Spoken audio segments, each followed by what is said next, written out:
he's going to get a yellow card for booting the ball into the Dutch bench. Oh, it's all gone off here. Paredes booted the ball into the Dutch bench. They've reacted.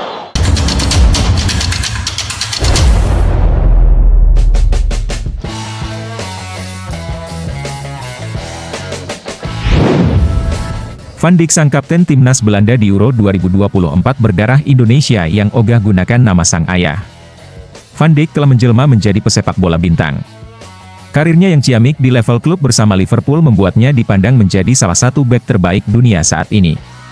Di balik karirnya, kisah soal kehidupan Van Dijk menarik diulas. Salah satunya soal keputusannya yang enggan menggunakan nama sang ayah. Keputusan tak mau menggunakan nama ayahnya ini terdapat kala Van Dijk pertama kali bergabung ke Liverpool. Kala itu, bek asal Belanda itu diketahui tak mau menggunakan nama belakangnya sebagai identitas di jersey. Alih-alih memakai nama sang ayah, yakni Van Dijk, dia lebih memilih menyertakan nama Virgil di jersey Liverpool miliknya. Selain dihiasi nama Virgil, jersey itu juga bertuliskan nomor punggung 4. Tetapi, penggunaan nama Virgil di jersey-nya ini bukan pertama kali dilakukan Van Dijk. Dia bahkan sudah melakukannya sejak 2011 saat membela klub Belanda, yakni Groningen. Meski sudah sering dilakukan, hal ini tidak lazim bagi pesepak bola. Sebab, sebagian besar pemain biasanya memakai nama belakang untuk dituliskan di jersey mereka. Usai ramai disorot, penyebab Virgil van Dijk ogah gunakan nama sang ayah pun terungkap. Ternyata, hal itu terjadi karena hubungan keluarga Van Dijk yang retak. Ayah dan ibu Van Dijk diketahui sudah berpisah. Momen ini sulit dilupakan oleh Van Dijk sehingga tak bisa memaafkan tindakan ayahnya. Virgil telah meraih kesuksesan karir di tengah pasang surut dalam keluarganya. Ayahnya berpisah dengan sang ibu dan 3 orang anak, termasuk Virgil. Kejadian itu sulit untuk dimaafkan bagi dia, ujar paman Virgil van Dijk dari keluarga sang ibu, Steven Evosieu.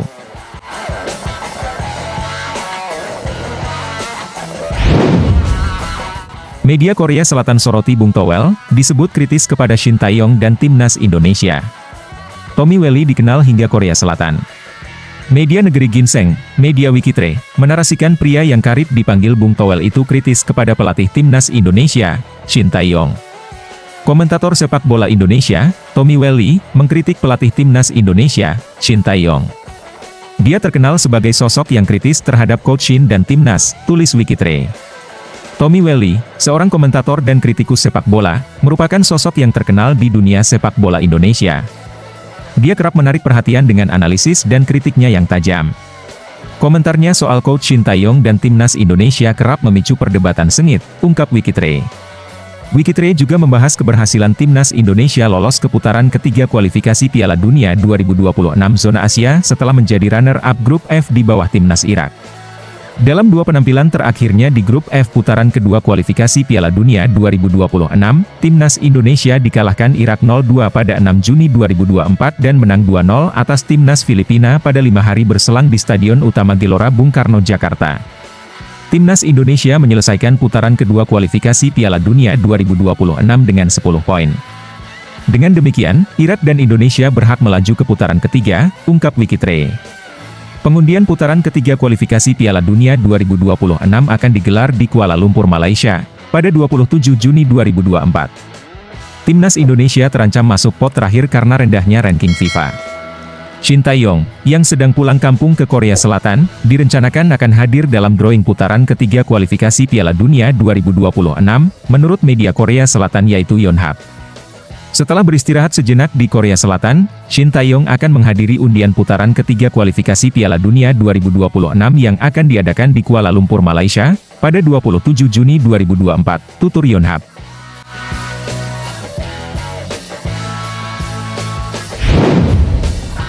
Berat dapatkan Emil Audero, PSSI ungkap nasib naturalisasi Martin Paes yang masih tersendat. PSSI mengisyaratkan sudah tidak lagi mengejar tenaga dari kiper milik Inter Milan yaitu Emil Audero.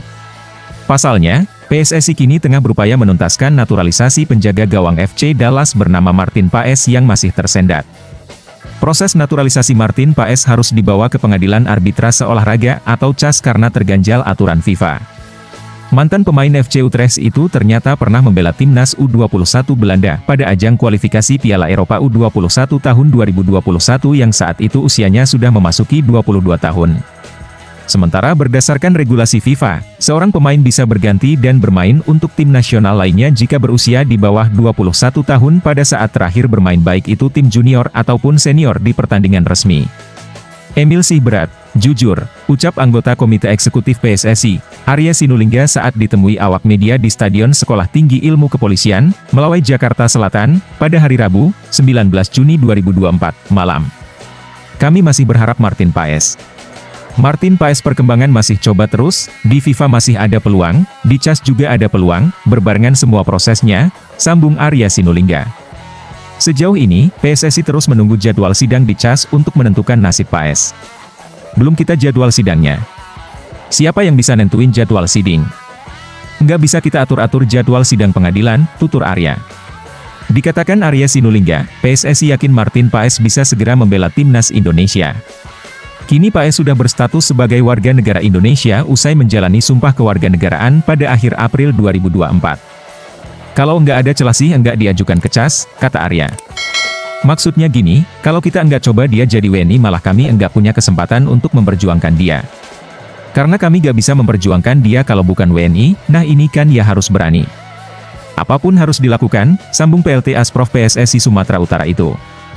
Jika naturalisasi sudah tuntas, Paes berpeluang debut bersama timnas Indonesia pada putaran ketiga kualifikasi Piala Dunia 2026 zona Asia. Rencananya, babak tersebut mulai berlangsung pada 5 September 2024 hingga 10 Juni 2025. Sementara drawing ronde ketiga ini dijadwalkan digelar pada 27 Juni 2024 di Kuala Lumpur, Malaysia. Di putaran ketiga akan terbagi ke dalam 3 grup, yang masing-masing dihuni 6 tim. Kami berharap bisa tampil di putaran 3, ujar Arya. Apalagi Martin Paes sudah WNI. Sudah lengkap semua dokumennya, ada paspor, tutupnya.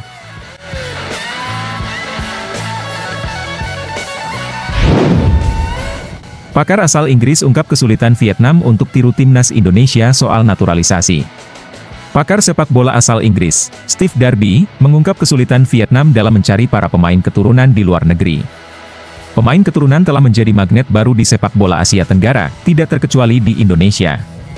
Kehadiran pemain keturunan terbukti mampu meningkatkan kualitas timnas Indonesia asuhan Shin Tae-yong.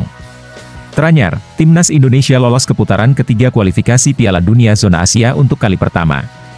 Peningkatan performa skuad Garuda usai diperkuat banyak pemain keturunan menjadi sorotan publik Asia Tenggara. Sejumlah negara kini mulai diminta untuk mempertimbangkan penggunaan pemain keturunan, termasuk Vietnam. Pakar sepak bola asal Inggris, Steve Darby, menjadi salah satu tokoh yang mendukung hal tersebut.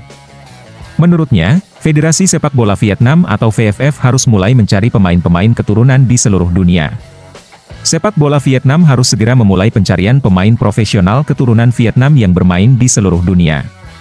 Barangkali, para pemain tersebut memiliki rasa patriotisme dan kebanggaan yang tak kalah dengan pemain kelahiran Vietnam.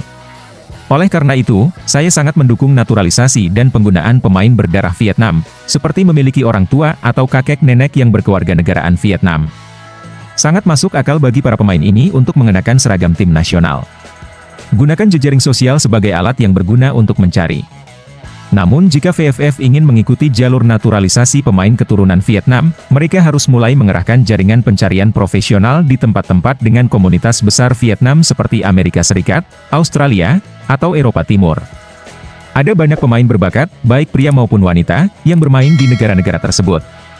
VFF perlu secara aktif mengupayakan dan memperhatikan sumber daya manusia ini, kata Darby, dikutip dari Dantri.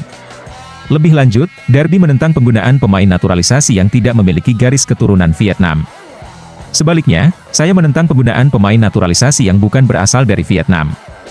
Ini hanya menciptakan pemain bayaran dan agen akan memanfaatkannya untuk mendapatkan keuntungan, ucapnya. Meski begitu, Darby tidak menampik adanya kesulitan dalam mencari pemain-pemain keturunan Vietnam. Ia mengatakan bahwa bagian tersulit adalah menemukan pemain keturunan yang ayahnya tidak berasal dari Vietnam. Pasalnya, orang-orang Eropa biasanya menggunakan nama belakang ayah mereka. Bagian tersulitnya adalah menemukan pemain yang ayahnya bukan orang Vietnam, karena orang Eropa menggunakan nama belakang ayah mereka. Selain itu, jaringan pencarian pemain asing berbakat juga perlu ditingkatkan. Tidak hanya mengandalkan beberapa video yang diposting di YouTube atau pendapat agen pemain, lanjut Darby. Jangan lupa like dan subscribe ya, semoga menghibur. Terima kasih.